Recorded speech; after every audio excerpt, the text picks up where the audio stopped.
Welcome. For those who have never been to the Barefoot Sanctuary before, it is brilliant to have you here. Thank you so much for finding us.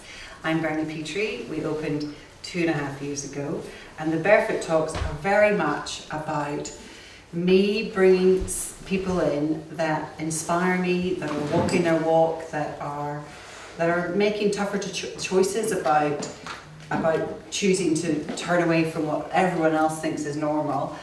Because I get so inspired by that, and I'm more courageous when I surround myself with people like that. So I'm delighted with the speaker that we have got with us today. When we met about a year or so ago, Faith and I, and I was quite curious. I think we were both quite curious at each other, kind of looking at each other going, you're a love and cherish kind of coach, you're a life coach, you're both kind of doing the same things, and all the old paradigms of meeting people in your same profession. You know what it's like in the old world, you're like, oh, we're doing the same thing. And that all drops away when you remember and you come back into it. So I've been watching and learning from Faith and just been so inspired by her. So you're in for a complete treat, and the whole essence, as you've tasted already the product of Faith. Anyone who's had a mince pie, it's like, oh my God, that woman really knows what she's talking about. And now just, give yourself full permission to just forget about anything that is on your to-do list. Just really allow yourself to come into the room. Whatever Faith is going to share with you is what you're obviously meant to hear. And please give a wonderful, warm welcome to this very special woman, Faith Canter.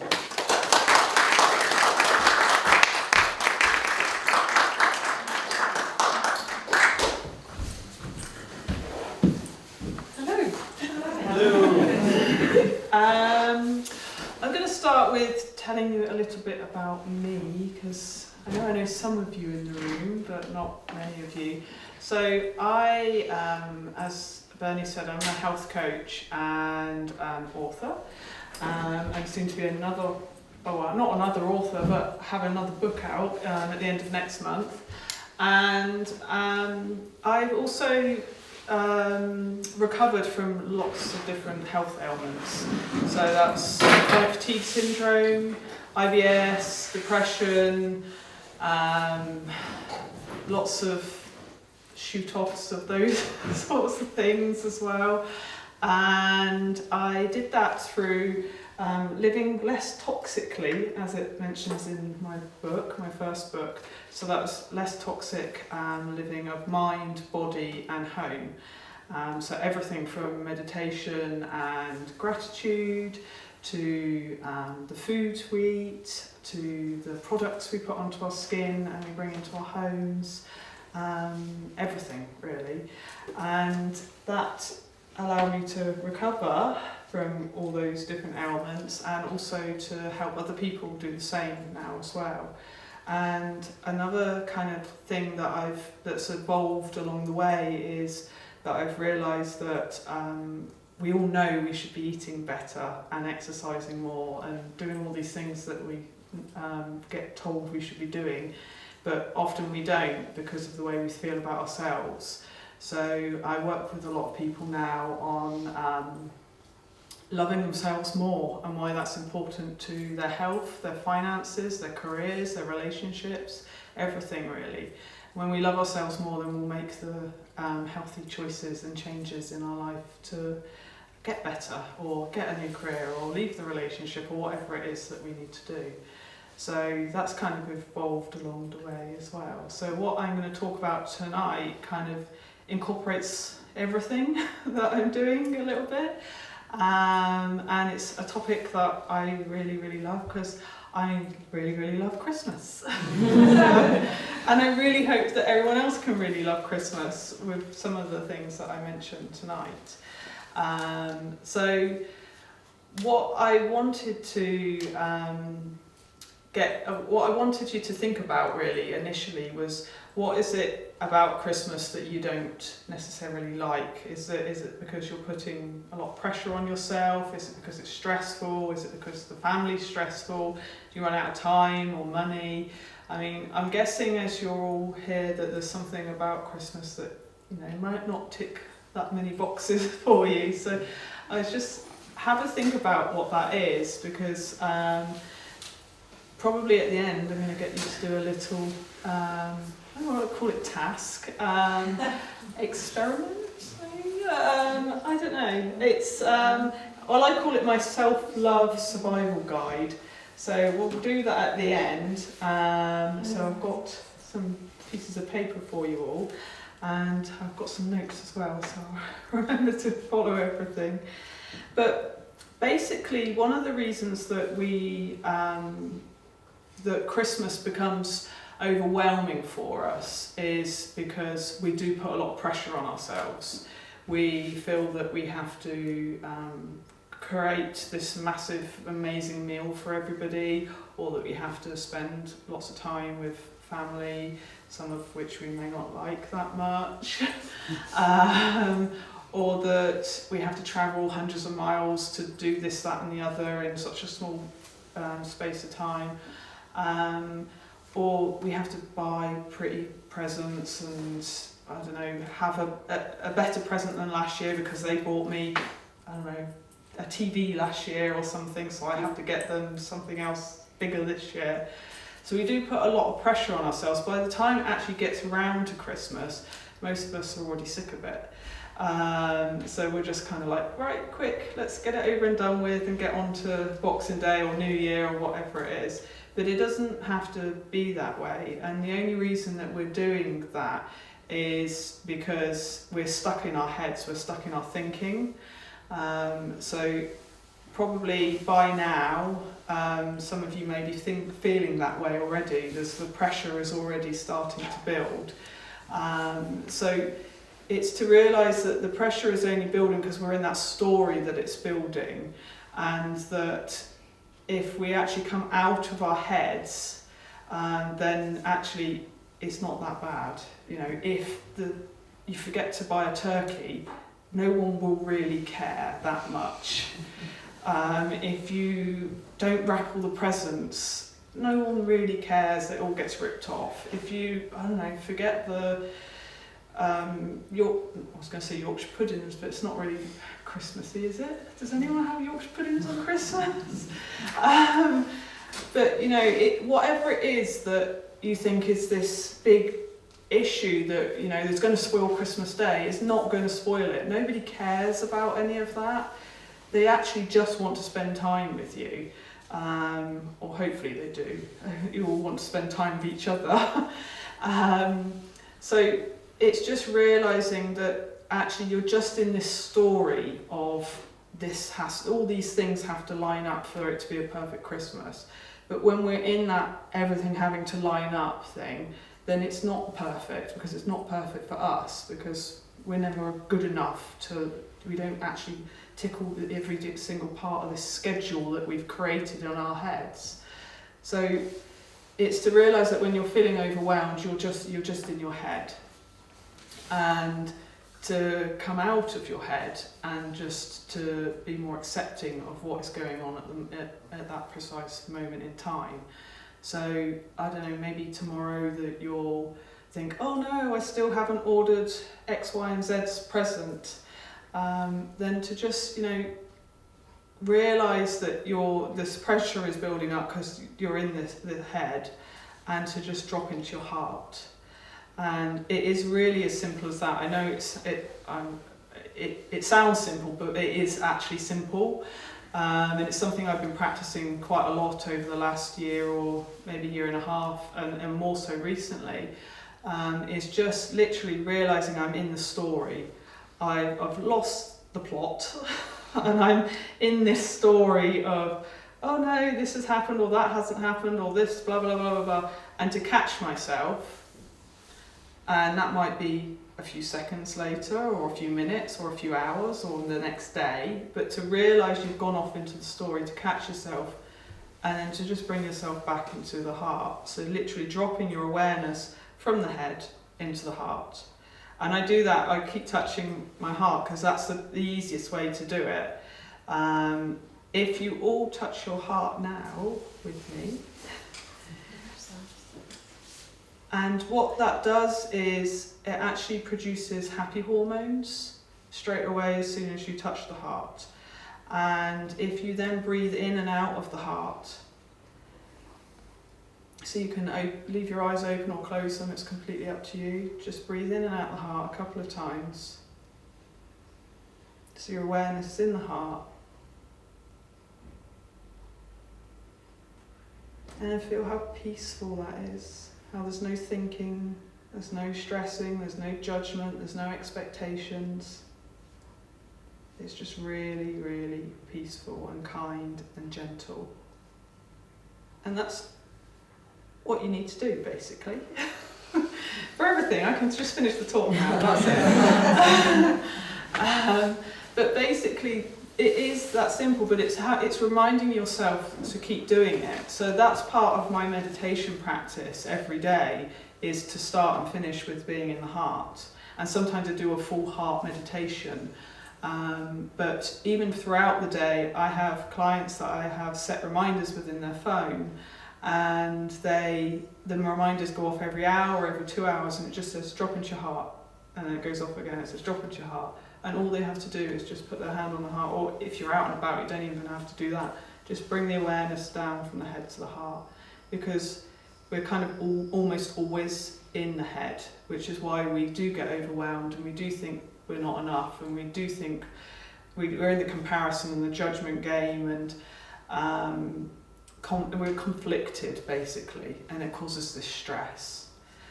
It is almost never the problem that is the problem, it's our way of thinking about it. So when we come out of the head and into the heart, we've stopped thinking about it, and we're just in an accepting, loving place. And every time you realise that you've gone off into this thinking, this not enough, this pressure, whatever it is to see it as an invitation to come back into the heart. And the more you do that, the less you'll be in the stressed overthinking space, and the more you'll be in this loving, kind, gentle place. And when you're doing that, you're able to look after everyone else better. Because when we're trying to look after everyone else from this place of, I'm not enough, this isn't enough, I've got to do this, I haven't done that, then we're just depleting ourselves. So, but when we're trying to look after people from this kind, gentle, loving space, we're not depleting ourselves, and we know how to react better to people, we react better to ourselves, we're not so criticising of ourselves and maybe family members that are trying to help. And it makes it the energy around you, within you and around you, is completely different to this place of, I need to cook the turkey by this time, and I need to have done this by that time, and so forth. And people shift, the energy around you shifts as well then. So what you'll find is either you're not so fussed about what other people are doing, whether they're criticising you or wanting to do 101 things whilst you're trying to cook the dinner. So you don't care so much about what they're doing there, but also you find that quite a lot of the time that they change what they're doing because they feel your energy is different, so their energy shifts as well. So most of what I'll speak about tonight is similar to that. It's really changing our side, cleaning up our side of the fence, so that we're not reacting so much to what other people are doing around us, because people are always going to do stuff around us, because that's just life. So it's just about change. If we can't change what's going on around us, we just need to change our thinking about it. So one of the other things that is really, really important, and it's another simple tip you'll be pleased to know, is breath. And the reason I say this is because most of us aren't breathing properly most of the time. So when we get stressed, we breathe even more shallow. I'm going to say shallower. Is that a word? Shallower? We breathe more shallow. So one of the other things is to do when you're doing the heart, putting your hand on the heart, is to make sure that you're breathing properly as well in that time. And throughout the day, just before I came in here, I took a few really deep breaths right into my abdomen, and making sure all the air is expelled out, and I fill my lungs up fully as well. Because what happens is when we're not breathing properly is we're only expelling some of the toxins from the lungs, and we're also only expelling some of the we're not taking in a full 2 lungs worth of oxygen. And when we're not bringing in enough oxygen, we're actually, the body is not as energized, your brain isn't functioning as well, your memory is not as good, your muscles and organs aren't working as effectively. So this is particularly good if you're tired around the festive season, or again, if people are trying to help and things like that, is to make sure you breathe, take a few deep breaths. So by that, I mean that I like to do the belly breathing, which is when you breathe in, you push your belly out, and when you breathe out, you bring your belly in. So it's like the opposite of what we do normally now. But if you notice, babies breathe that way, and it's the most effective way to breathe and to get as much oxygen in and as much toxins out. So if you do that, and I practice that during meditation, but you can do it any time throughout the day, it's going to give you more energy, it's going to make everything in your body work more effectively, and it's going to bring down the stress response as well. So that's the heart-centered, being in the heart, and then breathing effectively. If I didn't tell you anything else from this evening, they would be 2 massive easy things that you can do in the festive season. The other thing is, leading on from being in your head a lot, is to get the thoughts out. It really, really helps. And we're talking about this with Alison today, actually, is that if you get the thoughts out and put them down on paper, then or on your phone or wherever, then they won't be spinning round and round in your head. And I was actually talking to a client yesterday, and she was like, I've got 1,000,001 things to do and everything's really overwhelming and I don't know where to start with it all. And I said, where is it all? And she was like, what do you mean? And I said, where are you keeping these 1,000,001 things? And she was like, it's all up here. And I was like, that's why it feels that way. And I know myself, because that's something that I've always done. But the moment you get all of that 1,000,001 things out and onto paper or wherever you want to put them, then they don't need to go round and round and round in your head anymore. And they won't get overwhelming, because it's the thinking there's 1,000,001 things and not knowing when you're going to do them, how you're going to do them, who's going to do them, whatever. That means that they just keep going round and round and round. But the moment you put them down on paper, even if it's just a list of things you need to do or in a planner or whatever it is, then they stop going round and round and you stop doing your own head in about it. So it's really, trust me, because I'm one of those people, it really works to get it out, even if it's gobbledygook. One of the things that I've started doing actually recently is a thing they call, what do they call it? Free writing. Sorry? Is it free writing? It's a bit like that. It's where you write. It's called, that's it, Morning Pages. Julia Cameron mentions about it, if anyone's heard of her. Yeah, and you basically just write for 3 A4 pages every morning, and it's surprising what comes out. But when it's out, then it's not up here, and sometimes it's really cool stuff. Like yesterday, I wrote 3 pages. And I was like, wow.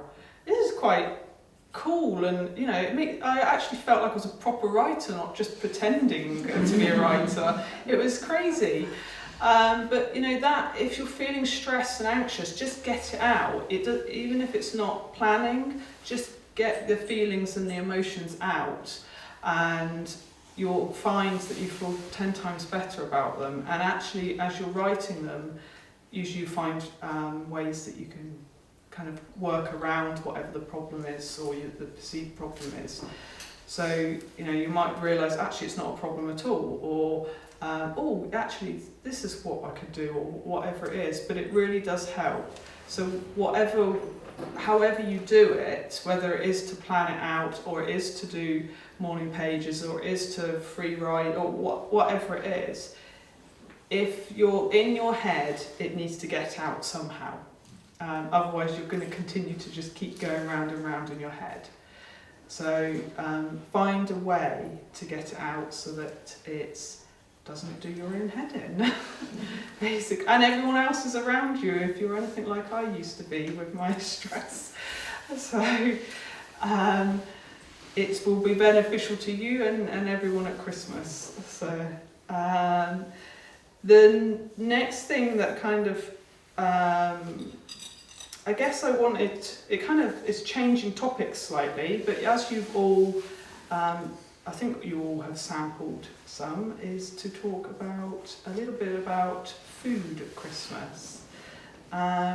So has everybody had the non-naughty mince pies? Yes. Not yet. Not yet, was that somewhere? Not yet.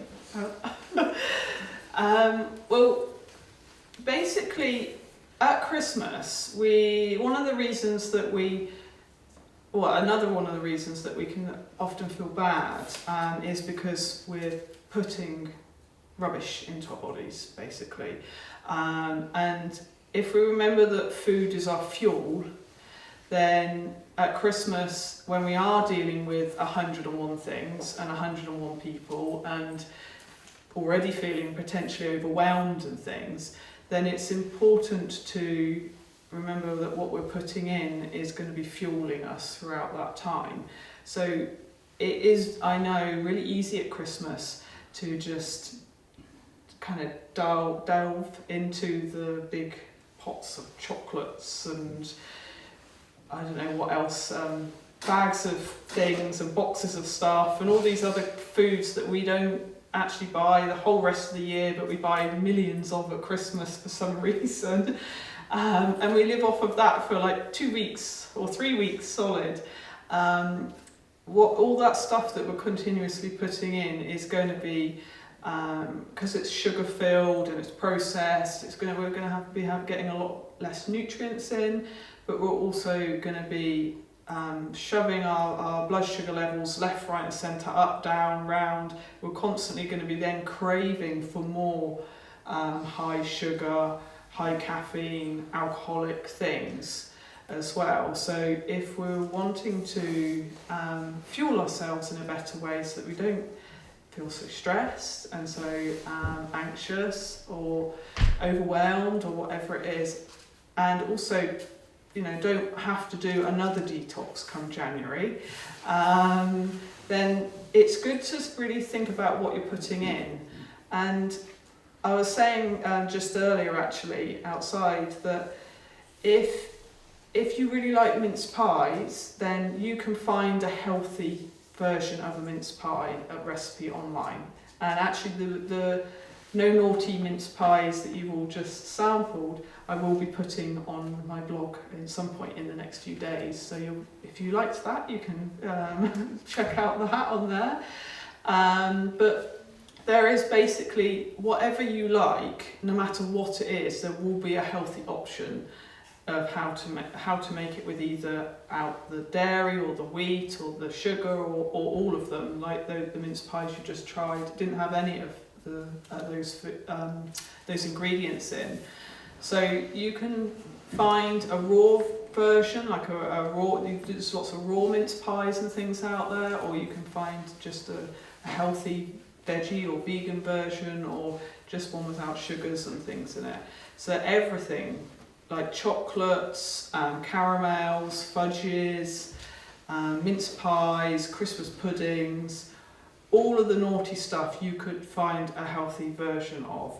So that would mean that, those mince pies, they don't taste like they've not got any sugar or anything, and it doesn't feel like you've missed out on anything. And they take about the same amount of time to create as a normal mince pie. So you're not actually taking any extra time up, you're not creating more work for yourself, but you're going to stop yourself and the other people consuming them from feeling quite so rubbish after consuming maybe 4 or 5 or whatever you picked out over time. So hopefully you'll all get along better because you're not, all your sugar cravings aren't all over the place and stuff. But there really is. You can Google a healthy version of every single thing you can think of. Trust me, I've made loads of healthy versions of everything, even fermented mustards and apple sauces and things like that. There is a healthy option of every single thing.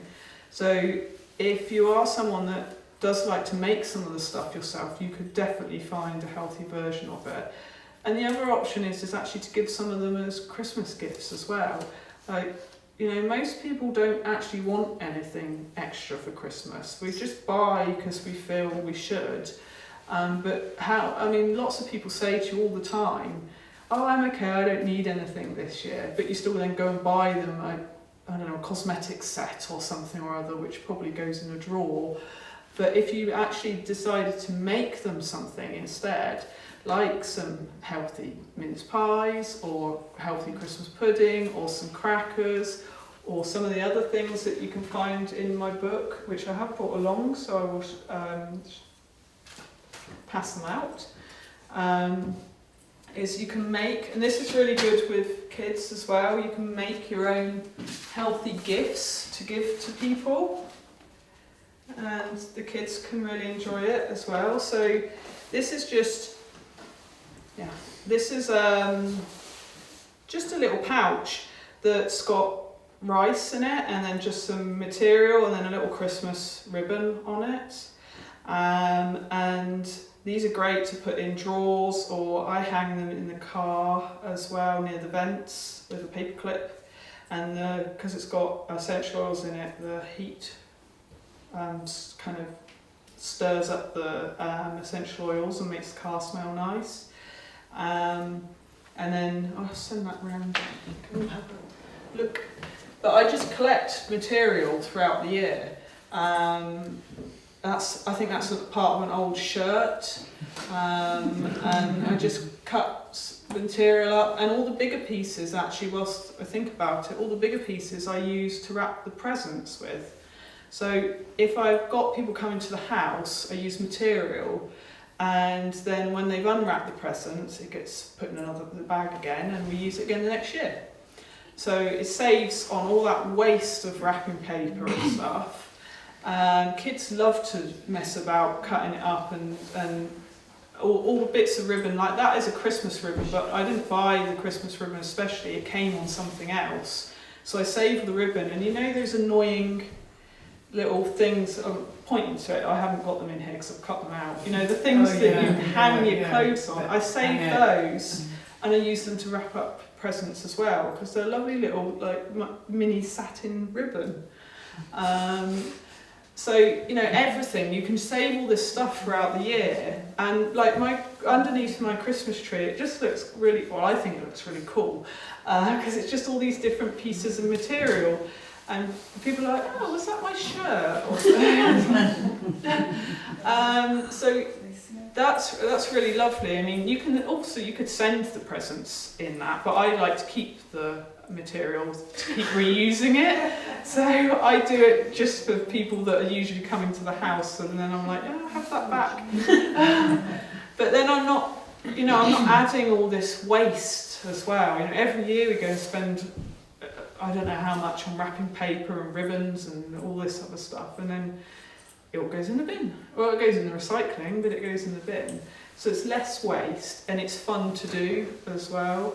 And also, you know, rather than throwing out all those pieces of clothing and stuff, you're actually reusing them. And I do it for birthday gifts and stuff throughout the year as well. I just wrap them in the material.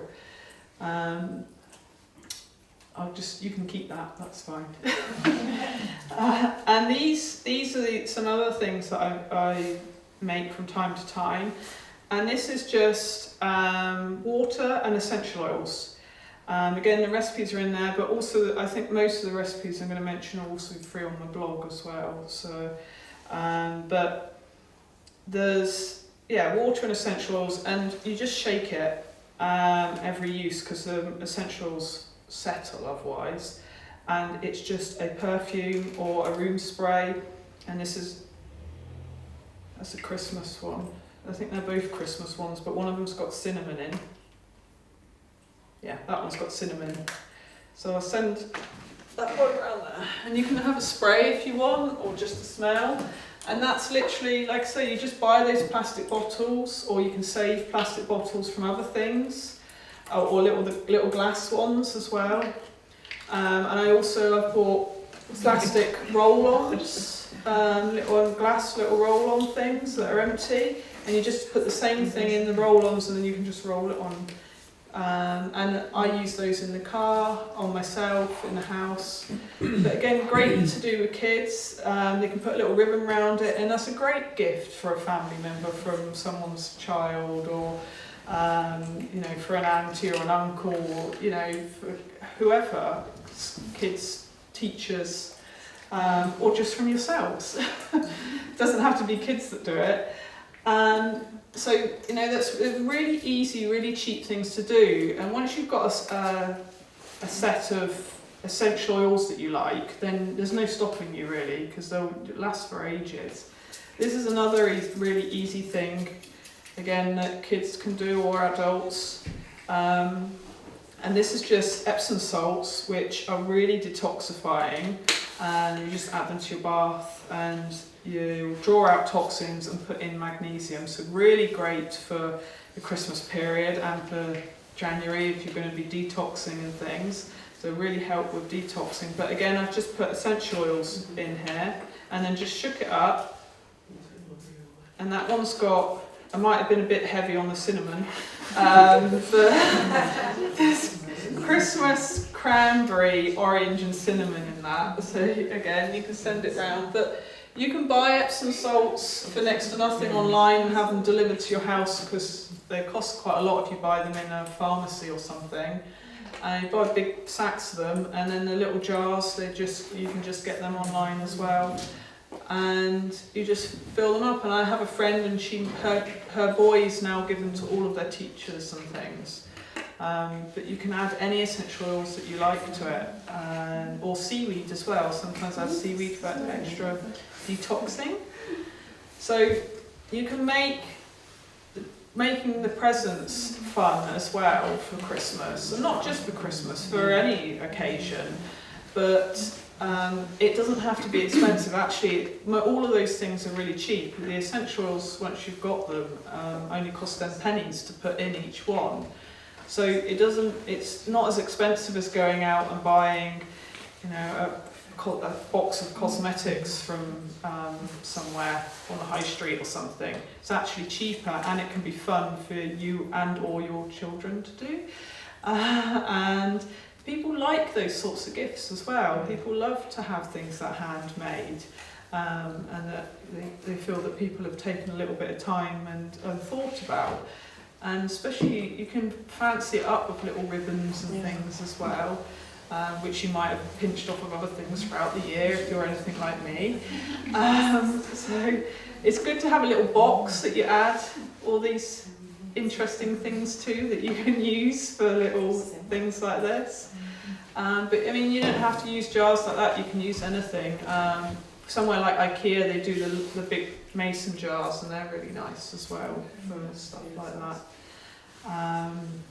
So there's lots of other options as well. There's things like these where I've made, they're just balms. So they're balms that you can use on your lips or on your skin, or depending on the essential oils in there, you can put them on chapped skin and spots and bites and all sorts of things. But I'll send these around as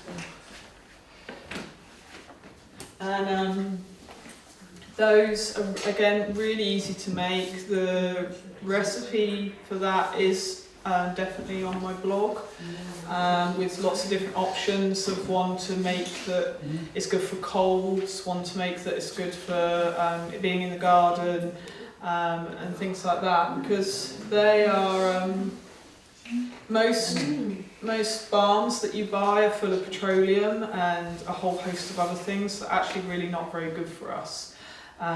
So those sorts of things are completely natural, and they don't have that many ingredients, and they're really, really easy to make. And once you've got all the ingredients, you can just keep making lots of them as well. It lasts for ages, all the ingredients would. Again, just with a small supply of essential oils, you can be making them throughout the year.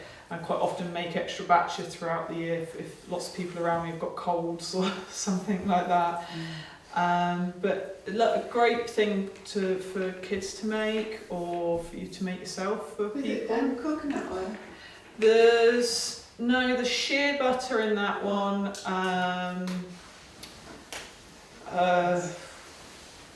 I don't think there's coconut oil. There might be. Shea butter or something else. It's in here as well, so you can have a look at the end. But really, really easy to make. I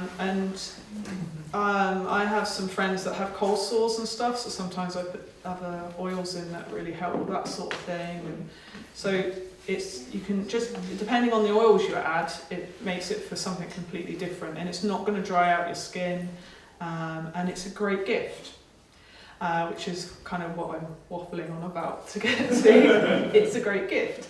So, it's really easy, and there are lots of other recipes in the book, and also other ones on my blog as well, for lots of other ideas for really easy, eco, natural, and fun gifts that you can give at Christmas, but also things that you can do with your family members leading up to Christmas as well. So there's a healthy alternative to all of the nasty chemical things out there. So again, you can just search for those on Google or on my blog or in my book.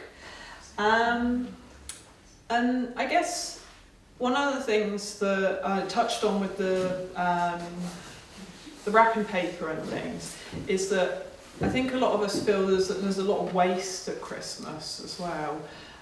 So if I think it's just good to remember that we don't actually need 3 large Quality Street boxes of chocolates for, 4 people or something.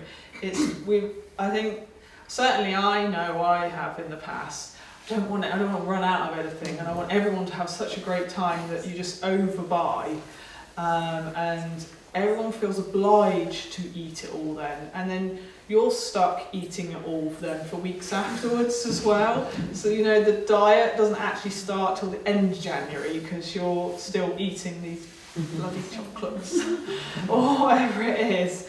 So just feel into it when you're going out shopping and things, is to just feel into it and think, do I really want to be stuck with all this stuff afterwards? Yes, it might be I get 3 boxes of Quality Streets for, I don't know, a £5, whereas if I only buy one, it's still £4 or something. But really, do we really need it? So that's another time to rest in your heart, is when you're shopping, because it's really easy to get carried away, especially at Christmas. So rather than when you are shopping and you are looking at things, just kind of rest into the heart again and think, do I actually need this? Is this really going to make Christmas? Do we need another whatever it is? And you'll find most of the time you're like, actually no, I don't need that, and you can just walk away and leave it. Whereas when we get in that frenzy of making sure everyone's got enough and everything, we never run out of anything, then we can just be kind of piling the stuff in, and then we get to the till and it's like £350 or something, which I have done. So just kind of rest into that space, especially when any time that you know that it's easy for you to get carried away in, like buying just an extra present for everybody, because I don't know, you feel that the other 5 or something are not enough, It's just to just keep resting in that space, because your bank balance is going to thank you for it, but you're going to be thankful of it as well, that you haven't, completely depleted your reserves on every level, mentally, emotionally, physically and financially. So, just keep realizing when you're off, trying to be enough or create enough, is that you're in that head again, and to bring it back into the heart and to really kind of rest in that space when you make shopping decisions. It does work, trust me. So, what else did I want to tell you about? Is conflict. So when it does come around to Christmas and someone is pushing your buttons, is to really ask yourself, why is that happening? What are they triggering within you? And feel that. So I think the thing that a lot of us do now is we think that we should be better, so we give ourselves a hard time for reacting. So we're already giving ourselves or the other person a hard time because we've reacted, but then we give ourselves a harder time because we should know better when we aren't doing what we think we should be doing. So this kind of makes it even worse. So again, it's just realising you're in your head. You're in this place of comparison, judgment, fear, anger. They should know better, I should know better, whatever it is. You're conflicted. So the only reason that they've triggered something within you is because basically you're allowing that to happen in that moment. So yes, there may be some deep-seated thing that you might need to deal with and go and see a therapist for or something afterwards. But for the most part, it's just we've gone into our heads. So it's just really, again, bringing it back to the heart and really also be accepting of how you feel in that moment. So if somebody has made you feel angry because, I don't know, they spoke to you in a not a very nice way, or they haven't been appreciative of the gifts you gave them, or whatever it is to really just rest into that anger and allow it. Don't kind of, what our tendency is to think, oh no, I'm feeling angry and I've got to look after everybody and I've got to do this, that and the other. So then the anger bubbles as we're trying to prepare dinner or whatever it is, and that's when it's easy to lose your temper completely over something really silly, and everyone's like, whoa, that was nothing. But that's because we all know it's been bubbling underneath. But it's just to allow that anger or allow that emotion or whatever it is, and just to kind of be accepting of it. Be accepting that it's okay to feel that way, it's okay to have that reaction, and it's okay to be human in that moment. And then when you do that, for the most part, it just disappears. And I know, because I have lots of people that trigger me in my family, so this stuff works. So, it's just any emotion that you're feeling, whether that's, like I say, anger or frustration or even tiredness and things like that, it's just to be okay with it. Be okay with it being there. And when you're okay with it being there, it doesn't need to be there anymore. It just goes away. They might trigger it again, half an hour, 2 hours later, but then you're okay with that again. And then the less you respond then to things, the less people will react back to you as well. So it works both ways. But whenever we're okay with just being the way we feel, we're not in conflict, we're not causing stress for ourselves, we're not causing anxiety for ourselves, we're not responding to other people, we're having a nicer Christmas, hopefully then. And so is everyone around us. So the stuff I'm talking about tonight, but specifically this, or particularly this, is so good just to use every day. When you get into that habit of realising you've been triggered and what I do is I'm like, oh, I'm angry. Oh, that's strange. And it's like, oh, that's okay. And then I'm just okay with it. And then it goes away. And it really, it really is that simple. There was some doubt there. You must live Is it easier said than done sometimes, I'm sure? Yeah, it's practice. Everything is practice though, and that's part of the self-love survival guide thing we're going to do in a bit. Because that's a reminder of the things that I'm going to talk about, or I am talking about, should I say. It's practice. It's creating new habits. And when I first started working in this way, being in the heart more, being more accepting and stuff, I would do it once a week or fortnight, and then I'd be like, oh yeah, I need to remember to do that, and then I'd do it again, but the more you do it, and the more it becomes part of your daily routine. So that's why I do some of it as part of my meditation practice. The more it becomes natural. And now I notice more when I'm out of that space rather than when I'm in it. So it's much easier to see when I've been triggered then. Whereas when you first do it, you might not notice for a couple of minutes, hours, days maybe, and then you're like, oh, they triggered me two days ago and I've been angry ever since. But then you can do it then. It will work any time. It's knowing that when you're triggered, it doesn't help the situation. Actually, it makes it worse. It makes it worse for yourself, and it makes it worse for everyone around you.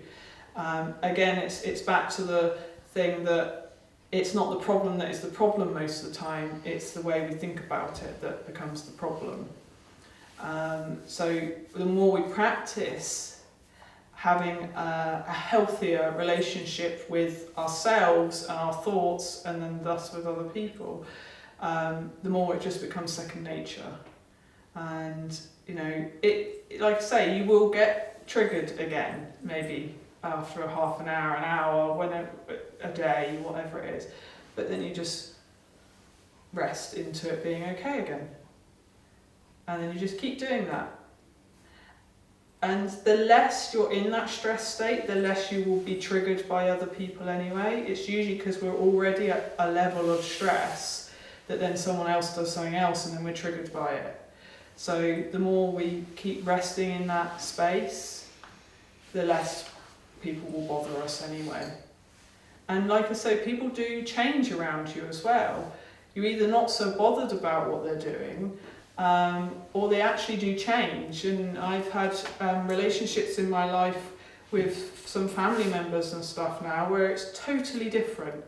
And it's because I changed my way of reacting to it. They're still doing, for the most part, what they're doing. I'm not so fussed what they're doing anymore.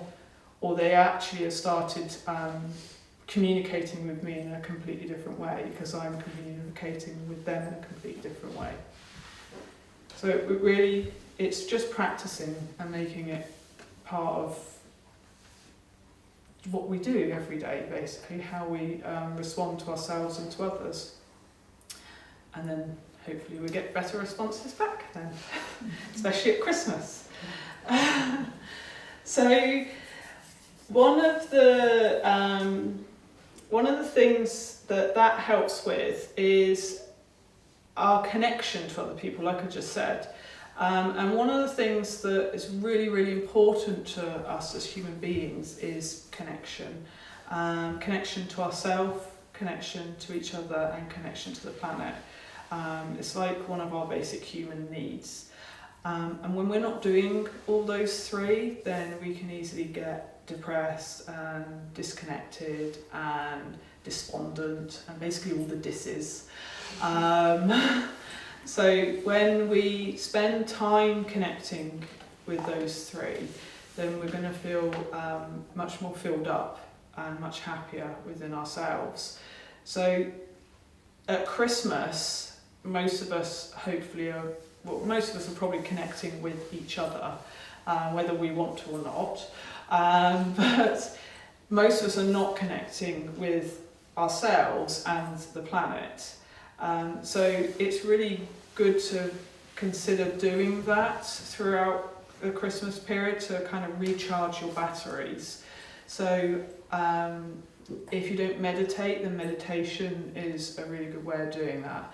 And I know lots of people have got really busy days and things like that, especially over Christmas. But what I would say is just set your alarm 10 minutes before you would normally get up, and just sit up in bed and meditate then, before you've even started the day. Because if you find it hard to meditate or find the time, you will unlikely find it later on in the day, because you'll always find something else that you need to do. So if you do it just like 10 minutes before you need to get up normally, just sit up in bed and do it then you're going to find that you're starting the day much more peaceful. It's going to help your sleep as well when you do get around to sleeping, so you might not feel so anxious and stressed when you're sleeping or trying to sleep. But it's also going to recharge your batteries. It's going to help you with detoxing. It's going to help bring your stress and anxiety levels down, and help you just connect back with yourself for a bit. And especially if you do any sort of heart-centered meditating as well, it's really going to help you start to love yourselves as much as you possibly can, and start to kind of really feed into that. So that's all it needs to take if you're not a meditator. It's just like 10 minutes first thing in the morning. And if you find it difficult to sleep because you're thinking of 101 things you've got to do the next day, then meditation then is really, really good. So if you wake up in the night because you haven't put the turkey in, or you haven't got the cranberry sauce, or such and such is coming tomorrow and they always trigger you, or whatever it is, then meditate in that time. So when you meditate in bed, you will either fall back to sleep or you will meditate. It's a win-win. Basically, there's no lose there. It's either one, and both of them are going to help you recharge your batteries, and both of them are going to do exactly the same things, as in helping you detox and helping you feel better in yourself, and less, like I say, less stressed as well. So it's a win-win. If you're someone that finds it difficult to get to sleep, then meditate then, and again, you will either meditate or you will fall asleep. If you wake up in the night, do the same. If you wake up early, do the same. And there are loads of wonderful children's meditations now as well. So I know lots of people that are now meditating at bedtime with their kids. Yes, they're meditating to mermaids and things like that, but it's still meditation, so you can even do it with your children and help them sleep and be less scared of the monsters and all these other things. And then you're getting a meditation in at the same time. So there's lots of ways around getting something like meditation into your daily routine, but it is really beneficial for looking after yourself, connecting back with yourself, and for your health and well-being, especially in the festive season. So maybe if you've got a slightly alternative family, you could get them all at it, but I know that's might not work all the time, but it's really beneficial, especially if you are tired. It really does help recharge the batteries. So even I do that heart-centered meditation sometimes just in the car. If I'm a bit early for an appointment or something, I'll just do a quick one in the car, especially if I'm tired. When I got here, I suddenly driving here tonight, I was suddenly like, wow, my night vision's really bad. So when I got here, I was a bit like, oh. So I was a bit early, so I just did a meditation in the car, and then I was like, oh, I'm fine now, that's good. So it really helps. And like I said, it's helping you connect back with yourself and listening to your inner guidance, or your inner knowing as well, which we quite often pretend we can't hear. So it really helps with that. And part of that is also connecting back with nature as well. So, if you can get the family out into nature for a walk, not only are you going to wear the kids and people out, But also that connection with nature is really important for us. It really helps to ground us. So, you know, if you have everybody's kind of up in their heads arguing and, you know, not being very Christmassy, then get them out in nature. Hugging a tree really does help. It really grounds us. It's getting rid of the electromagnetic stress that most of us are carrying around because we're around all these electrical appliances all the time. It's going to energize us. And it is a form of meditation when we're walking as well, as long as we're not like arguing with Granny or something. But it really helps to kind of just bring us all down back into our bodies and maybe getting on a little bit better. So, and if you can, I know it's a bit difficult this time of year, but if you can chuck your socks and shoes off, it's even better. And you know, even get in the sea, go for a paddle and things, it really helps to connect us back with ourselves and nature, and just makes us more energized again, but not in a loony way where we're all doing each other's heads in a very grounded, stable way. So I think I had one more thing I wanted to talk about, which, it was the self-love survival guide. So I'm going to pass these out, and I will explain to you what they are. These this is a variation of what is in my next book, Cleanse, but it's also in the following one as well, Loving Yourself Inside and Out. But basically it's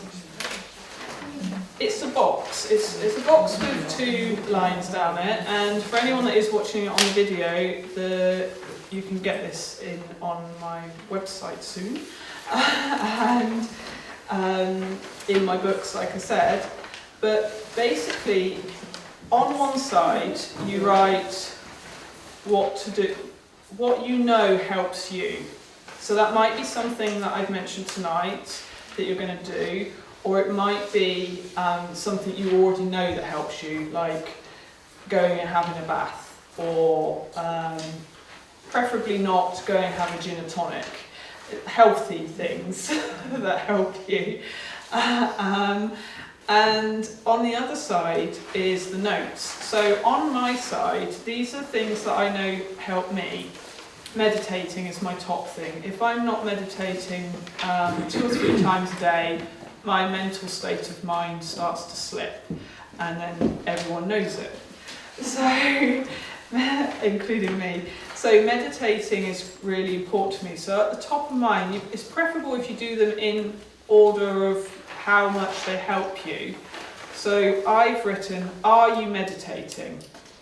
So this is basically second guessing you when you write it now when hopefully you're in a good space, for when you are not in such a good space. So when everyone is doing your head in, perhaps on, I don't know, Boxing Day or Christmas Day or whenever, you can refer to this, and I have a copy on my phone, on my laptop, and next to my bed, and in my bag. So I refer to this whenever I'm feeling a bit low or a bit upset or anything like that. I think, oh, right, and I look at this, and my first one is, are you meditating? And then next to it, in the notes section, I have got, really? Because when we're in a bad way, we will convince ourselves we are doing everything within our power to have made this different, and nothing has worked. And I know, because I've tried to convince myself I have been meditating when I know I really haven't. I've just been closing my eyes and making shopping lists. So this is really second guessing yourself, so that when you are in that space where you're not feeling so good, you then are able to go, okay, I'm not actually doing these things, and that's why I'm not feeling so good. So if I start on the top of this list and do a few of them, then I probably will feel better very soon, rather than getting sucked into the black hole, as sometimes I've referred to it, of feeling crappy about something. So on, like I say, mine has got, are you meditating? And next to it I've got really.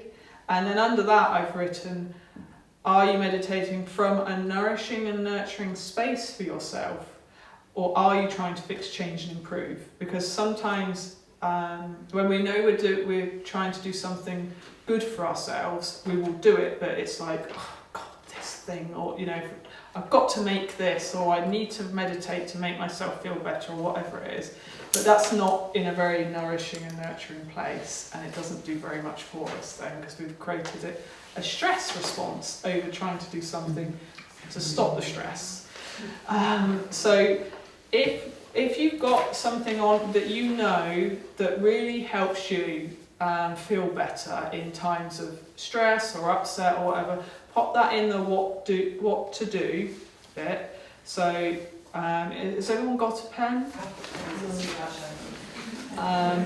So that might be something I've mentioned today, like playing with acceptance or being in the heart more, or it might be something that you already know works for you, like going and walking in nature, or grounding yourself, or eating well, or whatever it is. So whatever's the first thing that you know really helps you, or that you would like to try from what I've mentioned this evening, pop that in the box. So, do you need a pen? That's scale. I've got some as well. So, and then when you've done that, like I say, it's to remember that you will convince yourself that you have done this thing when you are not in a very loving space. So right next to it, something like really and a question mark, or are you doing it for this from a loving space, or should you be more loving about it? So next to it is your, basically in the notes bit is you're second guessing yourself. So that when you're in that non-loving space, you can go, actually, no, I'm not meditating, or I'm not doing this, or whatever it is. And then one of the things I've also written next to meditating is, have you convinced yourself this doesn't work when you know it does, Faith?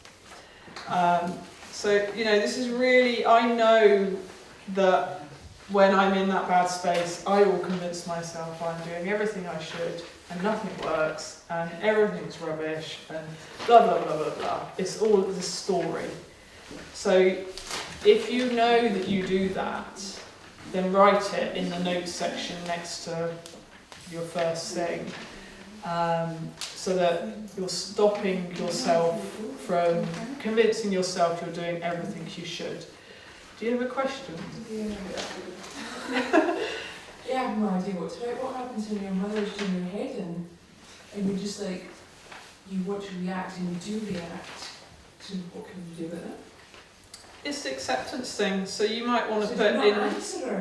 When you No, say something that's annoying, do you just sort of do that, smile, It's really, when you're in that space, is to just to help you to feel better. So if you have reacted, then that's fine, you just accept that. So you might want to play with acceptance as your what to do, so that if you've reacted to somebody and you either feel bad or not, you might, I don't know, and it's just then you put, I'm going to play with being accepting in that space. So I am okay with the fact that I reacted to that, rather than giving myself a hard time for reacting to that.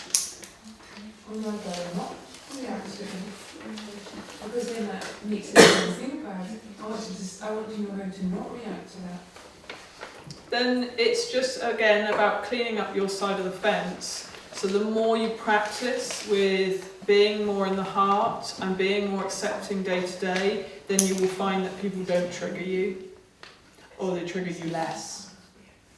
Or they, like I say, some people even change the way they behave around you because they pick up on your energy and the difference that the different energy you're putting out. So in the lead up to Christmas, you might want to play with being accepting and more loving in that heart-centered space day to day with people. You know, every time you feel slightly triggered by somebody or something like that, then just drop down into your heart and be more loving and be accepting of how you're responding to things. And then the less you'll be in that stress state and the less you'll react to other people's suggestions or comments when you do have to spend time around them. So I've got to drop down into the heart. Yeah, just, you know, if you're in your head a lot, thinking a lot, then you're not in your heart. And we're all designed to be in our hearts. This isn't actually a new concept. We're just relearning. Small children are in their hearts all the time. You know, they don't care what socks they've got on, what outfits they've got on, what they sing like, what they look like. They're in their hearts all the time.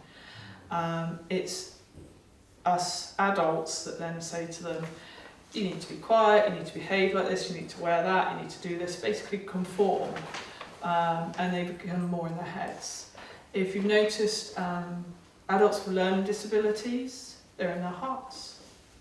They don't care what they're wearing, what's going on around them. They're completely in their hearts. They love life. Is that like an innocence though? Yeah, it's because they're not in their heads. They haven't picked up on having to try to conform with whatever we've decided is the perfect human being that we're trying to conform with. So it's just what we're doing with resting in the heart more is just relearning what we already knew. And the more in that heart space, the less we feel crappy about ourselves and the world and our lives and where we are or aren't.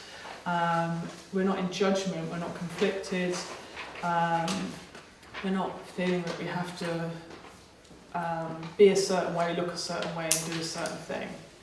So the more we play with that, like I say, doing maybe some heart-centered meditations. There's loads on my YouTube channel and there's tons on YouTube in general. 1 minute.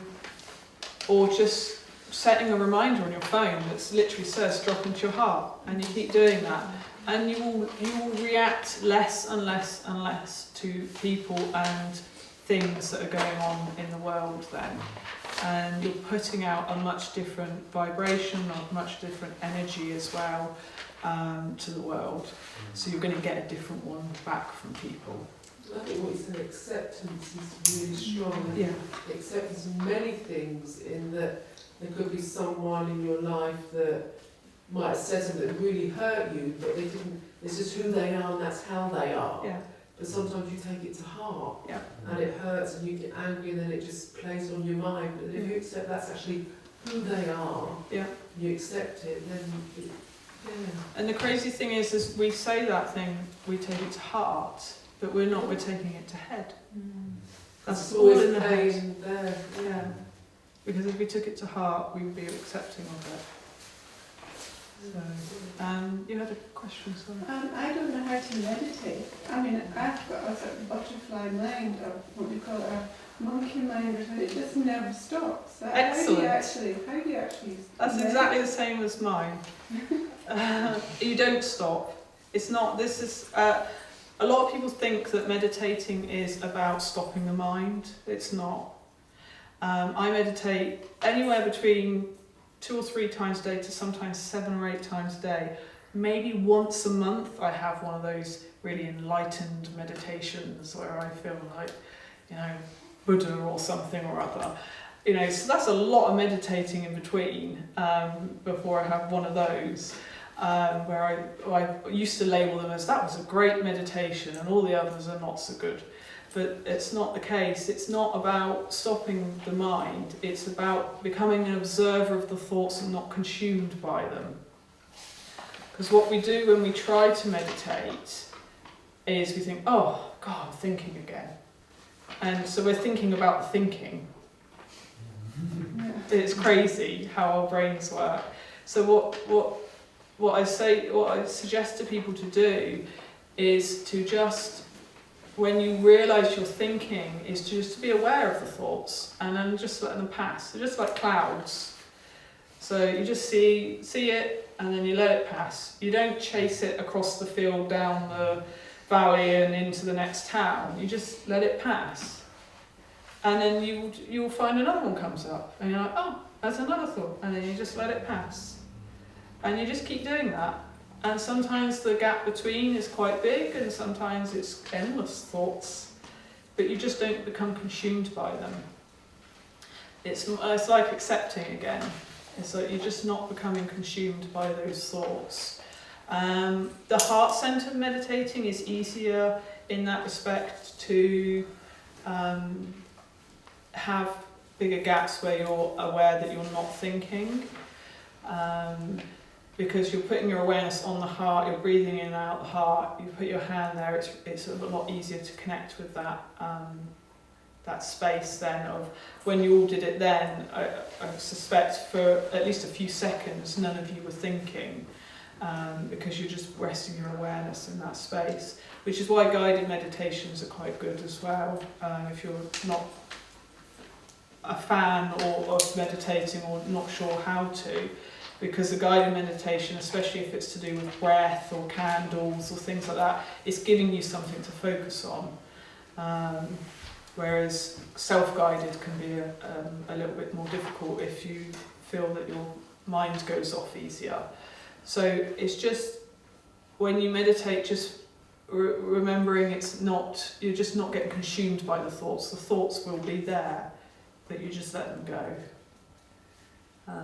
And quite often thoughts come up for us to process them.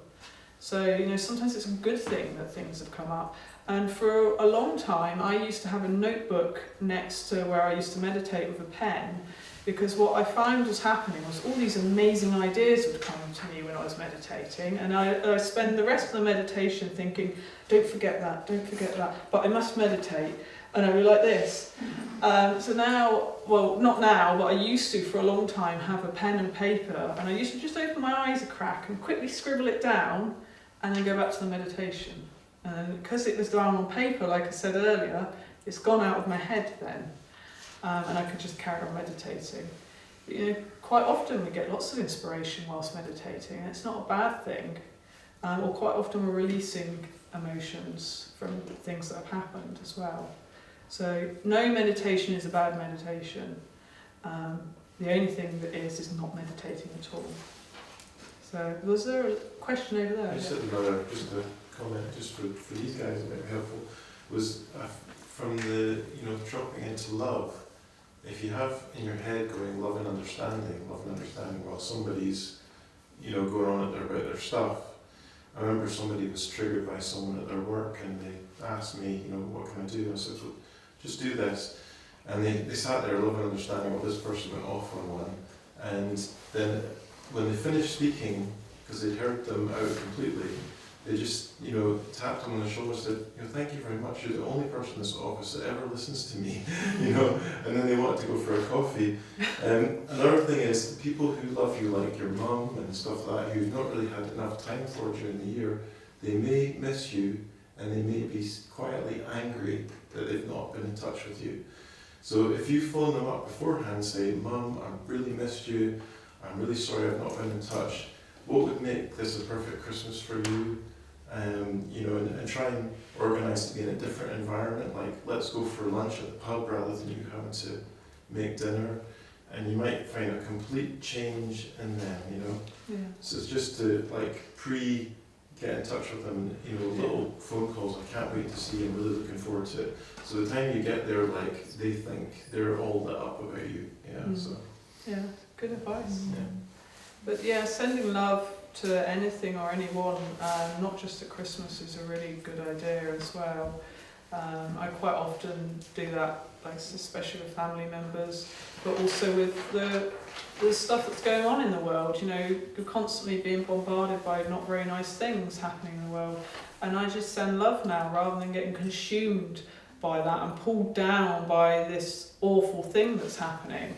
because then our energy is dipping. We're not being helpful to that situation. But actually, when we raise the vibration of ourselves and what's going on in the world, then we are helpful.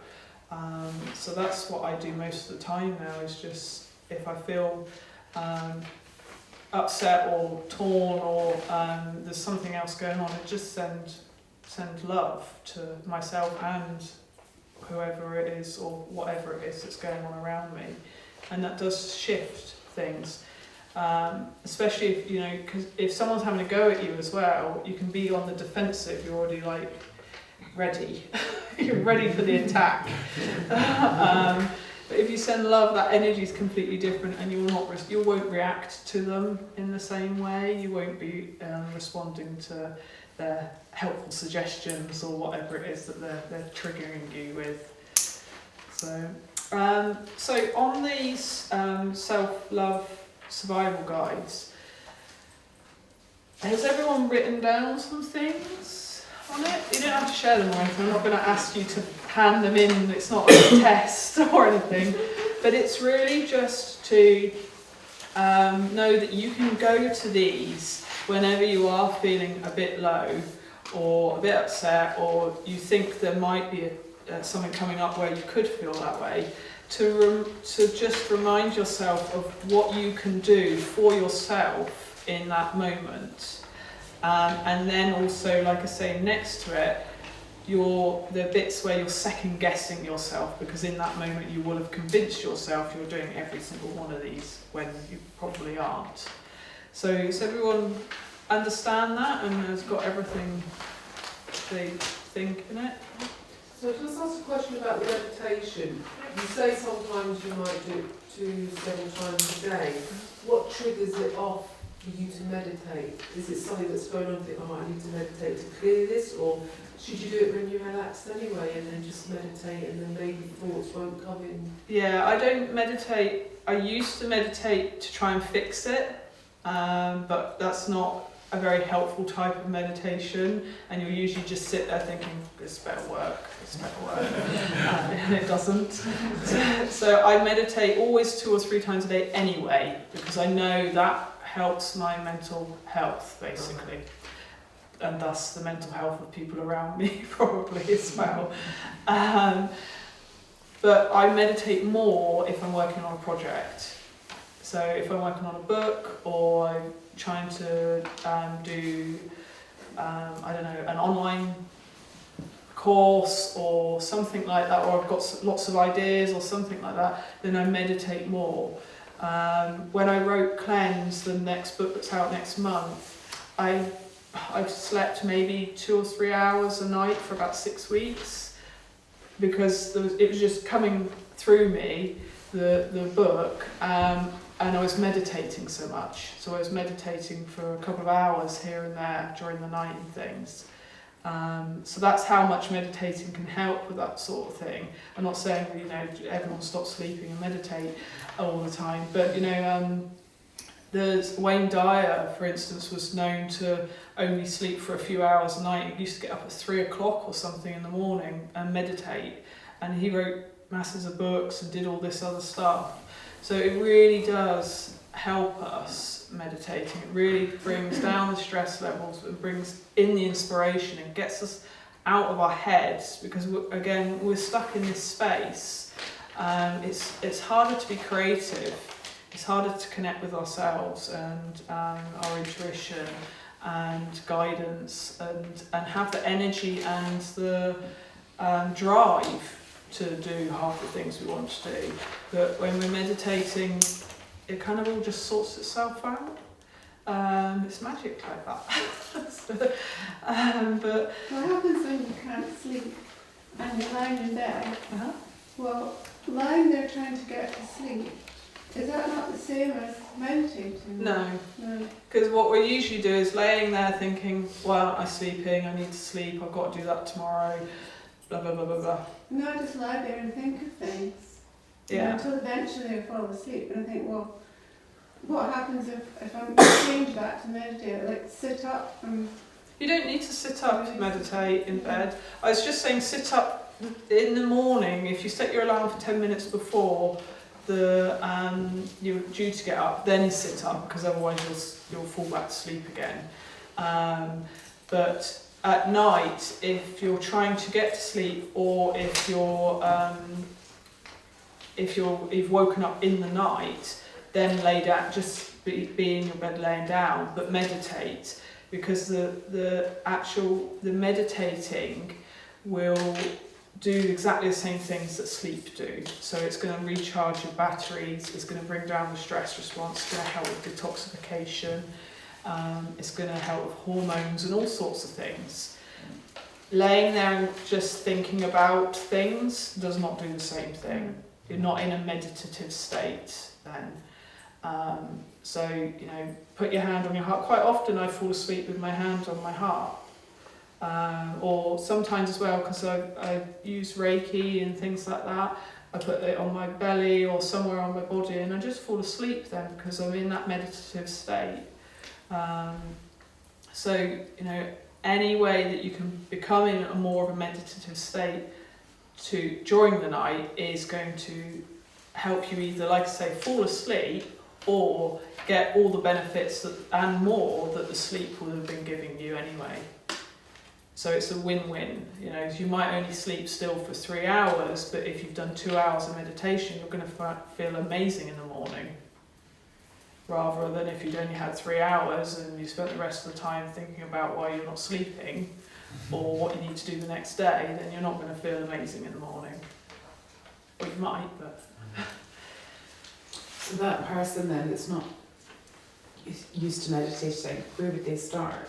With a guided... Yeah, with a guided meditation. There's some on my YouTube channel, and there's thousands, tens of thousands, probably millions of them on YouTube. So just try different ones. Don't go out and buy loads of CDs and things.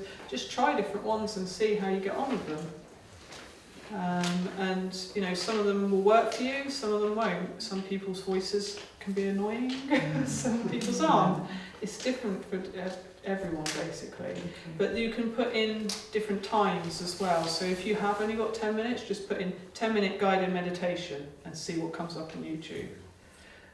Or even less. There's some that are like 3 minutes and things like that. So you can get free ones on Amazon as well, because I've done it on my Kindle. Because I always have my Kindle by the bed to read, and you can do them on your Kindle, so they're just 10 minutes and you can listen to them. When you read through your and just do your... yeah. That's what I mean, the audio Kindle. Yeah, just your Kindle, you just put it onto sound. Because it's by your bed, so if you do wake up, because I had difficulty sleeping as well, and that's why I started doing it.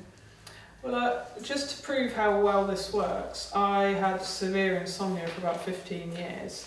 I only slept for 2 or 3 hours a night, if that. Sometimes I wouldn't sleep at all. And within starting to meditate, and I used to do a 24-minute meditation when I first started, guided meditation, within a few days I was sleeping 8 hours. So that's how effective it can be when you actually make the time to meditate. I'm not saying that happens for everyone, but it certainly happened for me. I was wondering actually if you wanted to, even if it was for a 3 or 4 minute meditation, you could maybe lead one now, and that would give everybody a little taste of what it feels like. Because I think that really understanding what to do with the breath would be really powerful. If everyone wants to try that.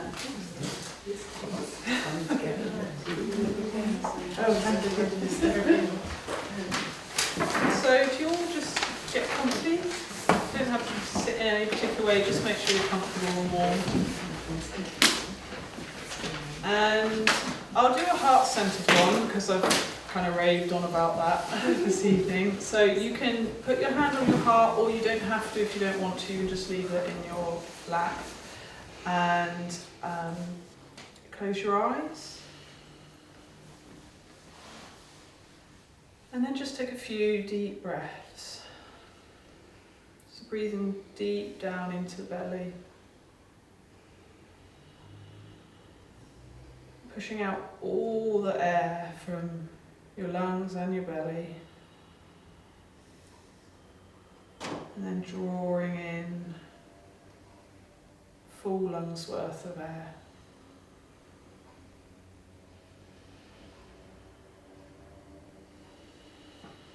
So when you've done that a few times, just bring your awareness to the heart. Bring your awareness to where your hands rest on your heart.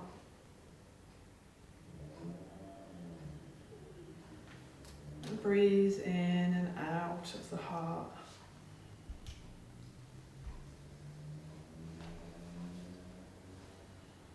Just breathing in and out of that gentle space.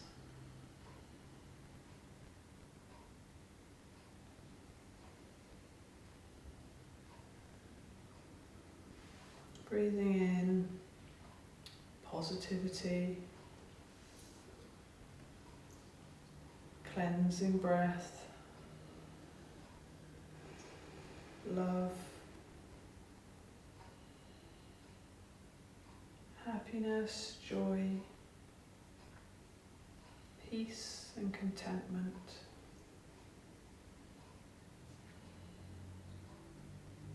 And breathing out anything that is not serving you right now.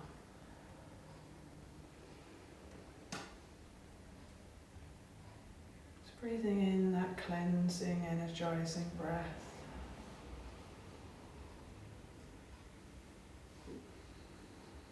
And breathing out anything that is not serving you right now.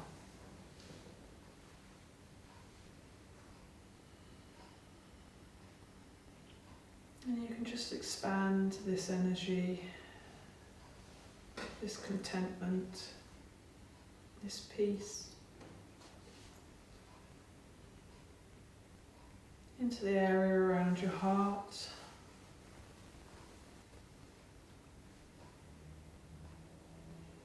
into the whole of your chest,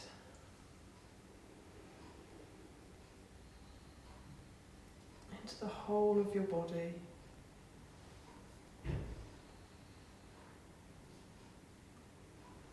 Into the area just around your body.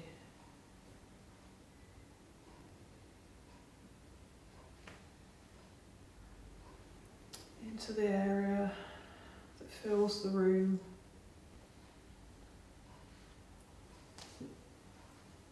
That fills North Berwick.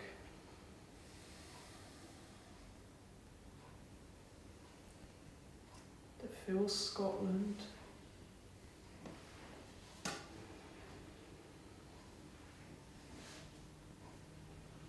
Fills the UK,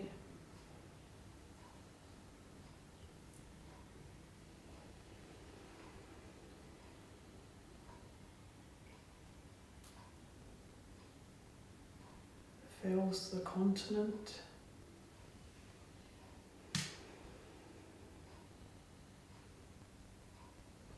that fills the planet.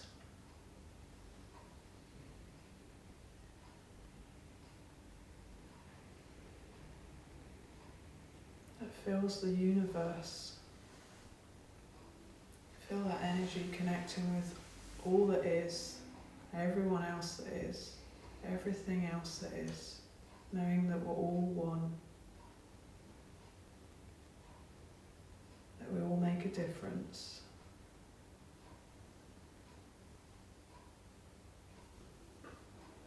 And that we're all important.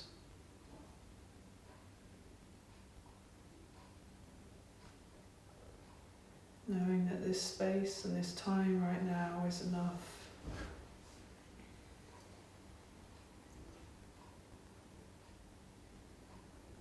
And we're getting everything we need from it.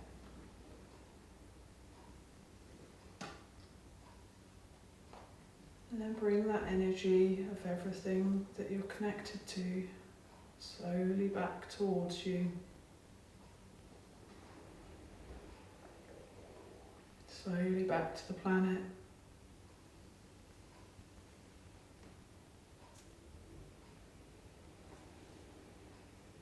Back to the continent.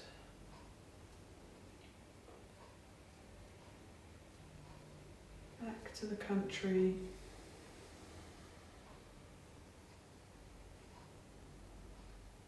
Back to Scotland.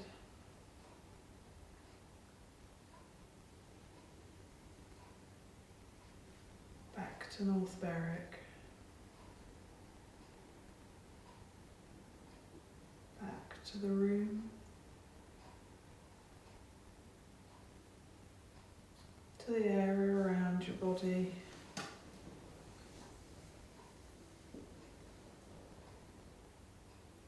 To your torso.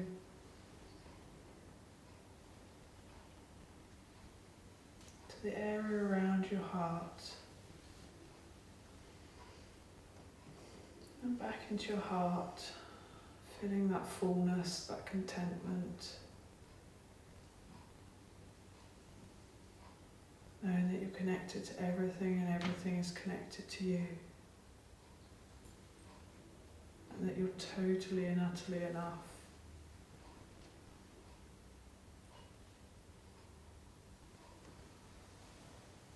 And that everything is enough.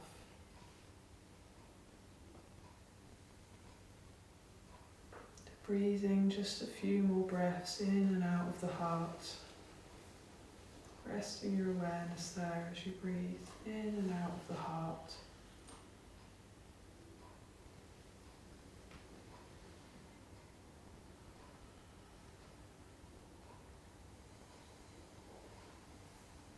And remembering that this space is here whenever you want to connect with it. It's always within you. Always part of you.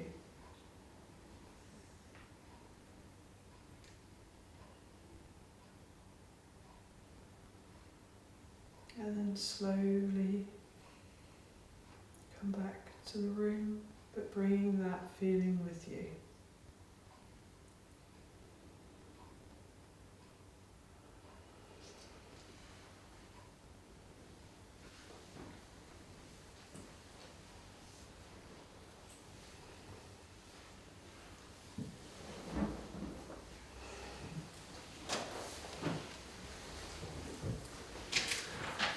How did everyone find that?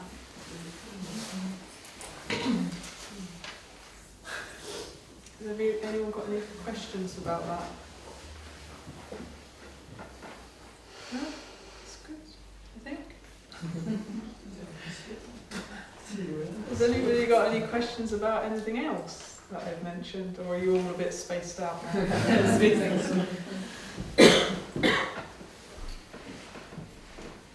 Cool. Just before I finish then, I just wanted to say I have got a mailing list here, so if anyone wants to get an email copy of this and also some ebooks and various other things, then you can. And also you're welcome to come and have a look at Living a Life Less Toxic. And the next one is out, like I say, next month. And I also, if anyone wants to experience more of this, I'm running a workshop on Monday in Gustafin about moving from your head to your heart. So if you want any more information about that, then you can ask me. Okay, thank you. Thank you.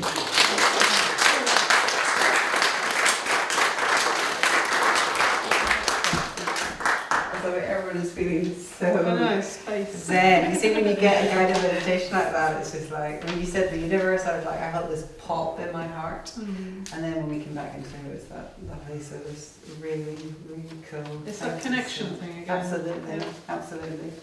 And so really, it's like we think we get lost in our heads about what meditation is. We go around the houses about what meditation is. And really, if you just look at a baby, as you say, or an animal, they're living, and they are living, walking meditation. So we have to really question and rephrase everything about it. So Faith is going to be here for a wee bit longer. If you want to ask her any questions, I'm going to get you down to the back so you can have a wee seat. And obviously, please ask her any questions and buy her book and find out lots more. So I'll send you down there. How are you all feeling? Good. Yeah. Good, yeah, that's so many. I am really excited about making mince pies. I've written so many things. I'm like, God, there's a lot, so I'm going to stick that in various places. My husband was saying, stick that in your forehead.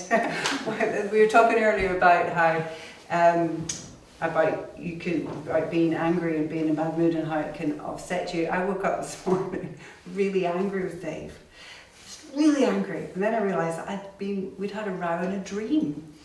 That he'd actually gone for a sea swim with my friend without inviting me, and I was really cross with him. He was like, "What's wrong with you?" Oh, it didn't actually happen.